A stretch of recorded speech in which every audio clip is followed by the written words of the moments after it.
नमस्कार, मैं हूँ पूनम चुकराल और सुनाती हूँ एक कहानी।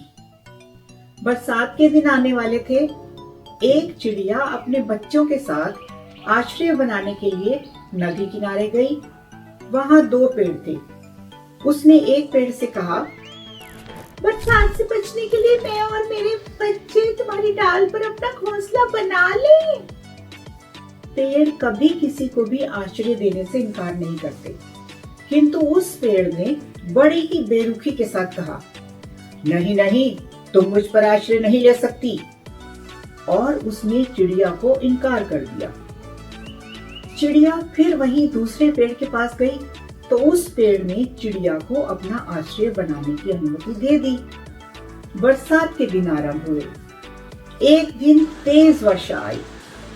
उस वर्षा को पहला पेड़ झेल नहीं पाया और उखड़कर नदी में बह गया। पेड़ को बहता देखकर चिड़िया बोली, ए पेड़, एक दिन मैं तुमसे आश्रय मांगने आई थी, परंतु तुमने बड़ी बेरुखी से मना कर दिया था।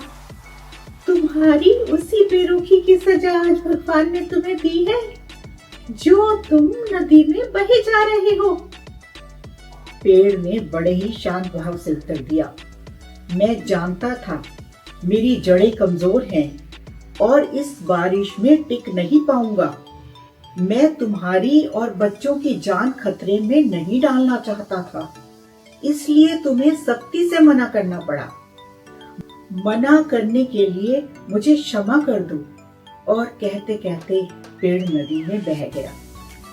ये सुनकर और पेड़ को बहता देखकर चिड़िया को अपने कहे पर बहुत पछतावा हुआ। सच में कभी कोई हमें सहायता करने से इनकार कर देता है तो ऐसा मत समझें कि वो कठोर है, वो हमारी सहायता करना ही नहीं चाहता। क्या पता इसी में ही कोई भलाई हो। उस इंसान की कोई मजबूरी हो सकती है।